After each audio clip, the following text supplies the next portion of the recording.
Ya está aquí, la esperada DJI Osmo Action 5 Pro. Pero ¿es la auténtica cámara Pro que esperábamos o una decepción? En esta review voy a ir al grano y solo te voy a hablar de dos temas clave. Todas las novedades frente a su predecesora, la Action 4, y si merece la pena o no comprarla, porque ya estoy preparando varias comparativas. Empezamos por el exterior, donde quizás nos encontramos con muy pocas novedades. Un diseño oscuro, al igual que el de la Action 4, de la que tienes la review más completa en el canal, con el nuevo nombre Action 5 Pro que queda muy chulo y una lente que es reemplazable con un nuevo diseño y que en la versión Adventure Combo te incluye un aro de goma protector.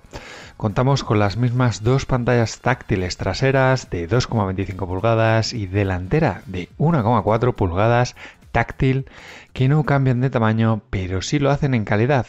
Dos nuevos paneles OLED de 1000 nits de brillo y resolución de 326 puntos por pulgada que la verdad me gusta mucho, se ven genial, tanto en exteriores como en interiores. Mucho mejor que otras pantallas como la del Ice Pro, de Insta360 y por supuesto mejor que la de la Hero 13 que no ha evolucionado nada desde el modelo Hero 9. ¿Algo más?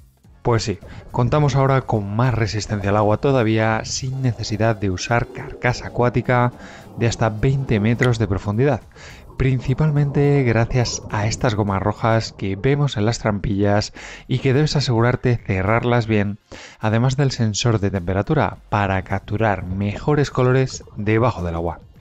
Y ojo aquí, si te gusta sumergirte o escalar, la 5 Pro va a ser la primera cámara con manómetro incorporado, que nos va a indicar la profundidad a la que estamos sumergidos, al igual que la altitud, y que incluso puedes activar que grabe o deje de grabar automáticamente cuando detecta que se sumerge, así como capturar datos GPS con tu reloj Garmin o Apple Watch.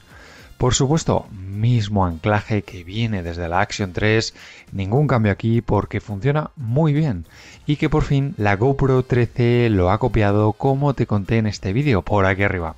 Por lo que de momento no vemos tanto Pro, pero espera que sigo. Si nos vamos al interior, ojo. Un nuevo sensor de 1 partido de 1,3 pulgadas que no crece de tamaño y que se utiliza en smartphones como el Xiaomi 14 Pro, con el que DJI asegura que se consigue mucha más luz, mejores resultados en luz baja de toda la gama Action, con mejor rango dinámico e imágenes con más detalle, con más definición en las sombras, ya sea con luz muy brillante, amaneciendo, atardeciendo o con luz baja hasta incluso 4K 60 frames por segundo.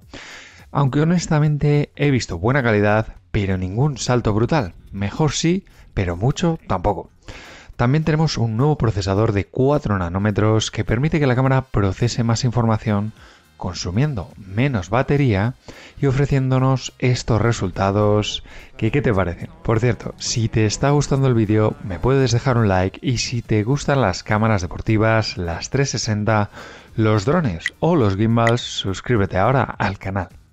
Y sí, en la Action 4 ya contábamos con vídeo de 10 bit y de log, pero en este modelo Pro se añade HLG y tienes que esperarte a ver todas las pruebas nocturnas que he hecho porque se van a ver mejoradas todavía más con el nuevo modo de Super Night, el cual graba vídeo a 4K 30 frames por segundo o 24 frames por segundo para conseguir unas imágenes con más luz, sacrificando las tasas más altas de frames para grabar y donde quizás pues me esperaba más calidad y sobre todo más definición.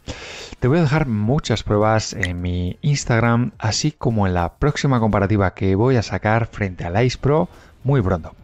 Y en las fotografías también hay un aumento considerable, donde pasamos de esos casi 10 megapíxeles que teníamos en la Action 4 hasta nada menos que 40 megapíxeles en este modelo Pro en formato 4 tercios y 36 megapíxeles en 16 novenos. En formato de archivo JPG o .RAW, pero no me parecen que sean muy superiores a las que teníamos antes. Eso sí, te van a ocupar más espacio.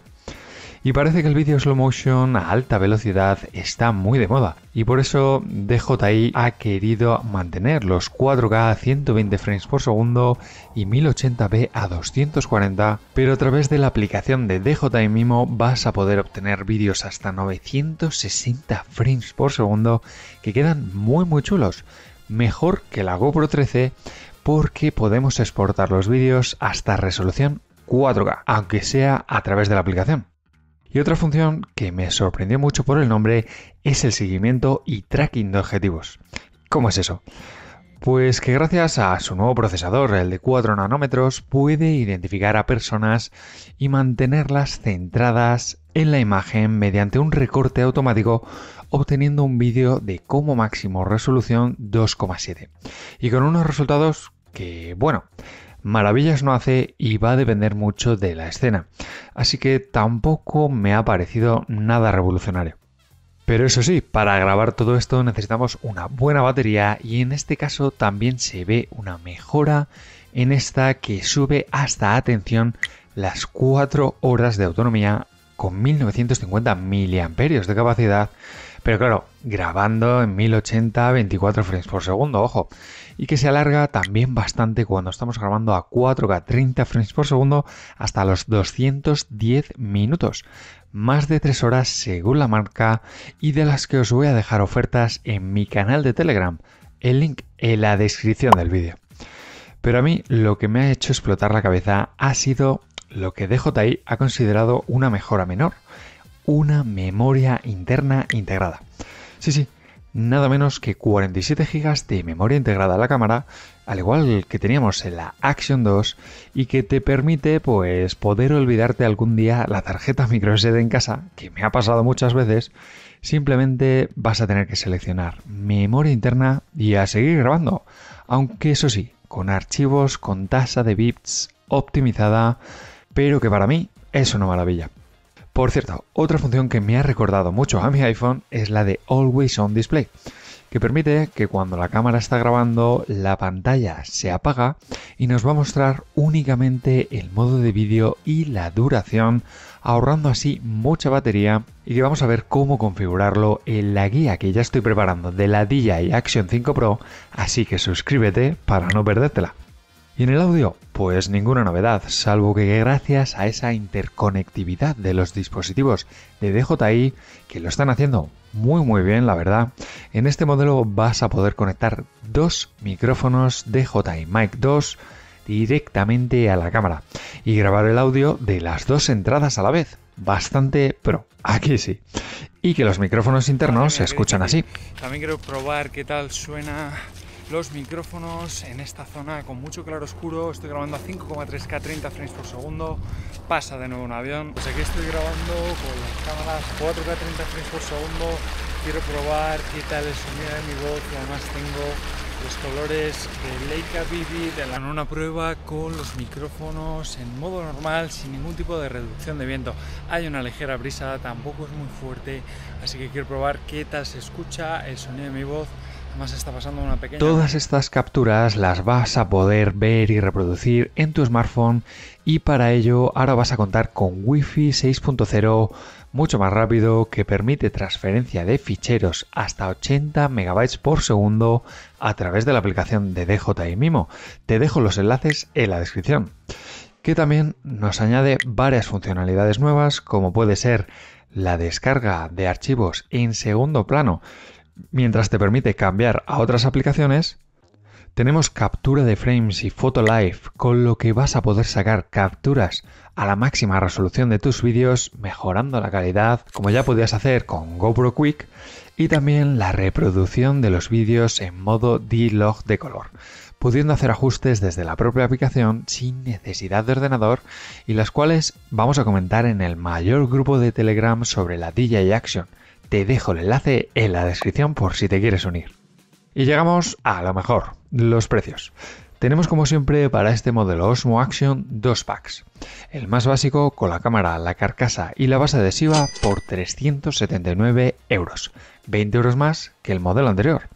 Y como no, el Pack Adventure Combo, el que yo he probado aquí y que te incluye 3 baterías, cargador de estuche, palo selfie, 2 tornillos, 2 anclajes magnéticos, base adhesiva, cable de carga y protector de goma de la lente, no te olvides, por un precio de 479 €.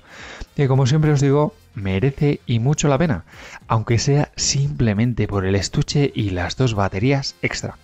Os voy a dejar los enlaces en la descripción por si queréis echarle un vistazo, comprarla y apoyar al canal, porque esta review no está patrocinada. En resumen, una buena actualización con S Pro por bandera, en el que han mantenido un año más la estética exterior, al igual que la GoPro 13, ofreciéndonos interesantes mejoras en el interior, como ese sensor más luminoso a priori, la memoria interna que me parece un acierto brutal, mejores pantallas y ese procesador nuevo que le permite estirar mucho la batería, lo cual es perfecto para los más aventureros. Una ligera subida de precios respecto al modelo anterior, pero que creo supera con creces a la GoPro 13 y que con la Insta360 Ace Pro va a tener un rival muy fuerte, y por eso lo vamos a ver en la próxima comparativa que te voy a dejar por aquí, al igual que la comparativa de la GoPro 13. Nos vemos en el siguiente vídeo.